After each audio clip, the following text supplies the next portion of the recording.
ഭാരതത്തിൽ വെറും 1.5% മാത്രം ജനസംഖ്യ പ്രാതിനിധ്യമുള്ള ഭാരത കത്തോലിക്ക സഭയുടെ ആസ്തി അളന്ന് ആശങ്കപ്പെടുകയാണ് ഭാരതത്തിലെ ചില പ്രബല സംഘടനകൾ. കഴിഞ്ഞ നവംബർ 8-ന് ഒരു മുസ്ലിം സംഘടനയായ സമസ്തയുടെ മുഖപത്രം സുപ്രഭാതം നടത്തിയ ഒരു സുപ്രധാന കണ്ടുപിടുത്തമായ കത്തോലിക്ക സഭയുടെ ഭൂസ്വത്ത് വിവരം അപ്പാടെ കോപ്പിയടിച്ച RSS മുഖപത്രത്തിന് വിഴുങ്ങിയത് പിന്നീട് ഛർദ്ദിക്കേണ്ട ഗതികേടിലുമായി.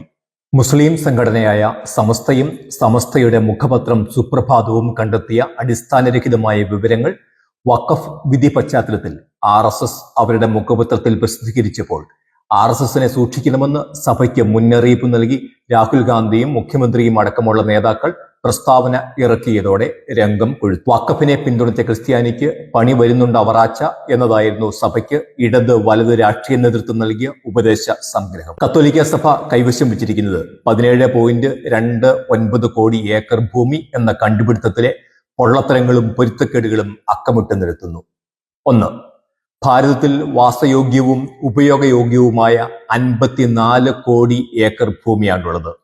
അതിൽ 17.29 കോടി ഏക്കർ, അതായത് 35% ഭൂമി 1.5% മാത്രം വരുന്ന കത്തോലിക്ക സമുദായം കൈയടക്കി വെച്ചിരിക്കുന്നു എന്ന് പറയുമ്പോൾ സാമാന്യ ബുദ്ധി കൊണ്ട് തന്നെ ഇതിന്റെ പൊള്ളത്തരം മനസ്സിലാക്കാവുന്നതാണ്. 2.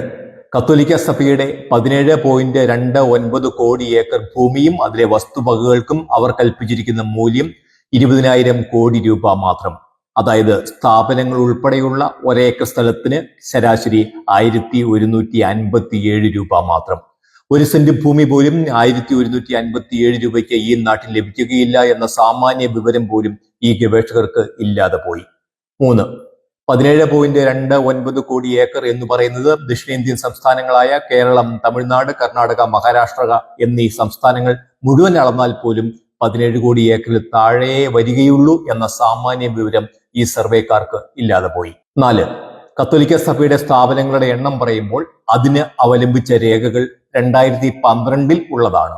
ഇന്ന് കേരളത്തിൽ പോലും 10-ലധികം എഞ്ചിനീയറിംഗ് കോളേജുകൾ കത്തോലിക്ക സഭയ്ക്ക് കീഴിൽ ഉണ്ട്.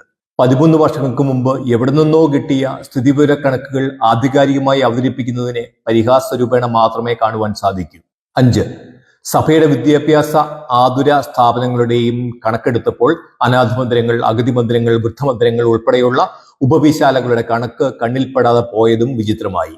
ഇന്നും കത്തോലിക്കരുടെ ആകെ ജനസംഖ്യയേക്കാൾ കൂടുതൽ പേർക്ക് കത്തോലിക്ക സഭയുടെ വിവിധ സംവിധാനങ്ങൾ ഓരോ ദിവസവും പ്രത്യക്ഷമായോ പരോക്ഷമായോ സേവനം എത്തിക്കുന്നുണ്ട്. 6.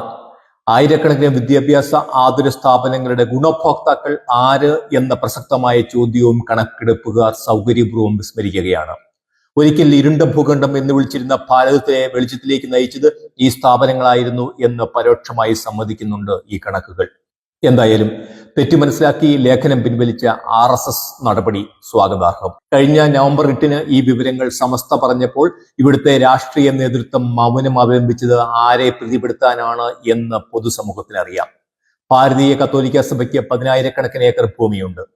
കൃത്യമായ കൈവശ അവകാശ രേഖകളോടുകൂടി കത്തോലിക്ക സഭയ്ക്ക് സ്വന്തമായിരിക്കുന്ന ഈ ഭൂമി ആരുടെയും കയ്യേറിയതോ നീതിരഹിതമായ അവകാശവാദങ്ങൾ ഉന്നയിച്ച് പിടിച്ചെടുത്തവയോ അല്ല.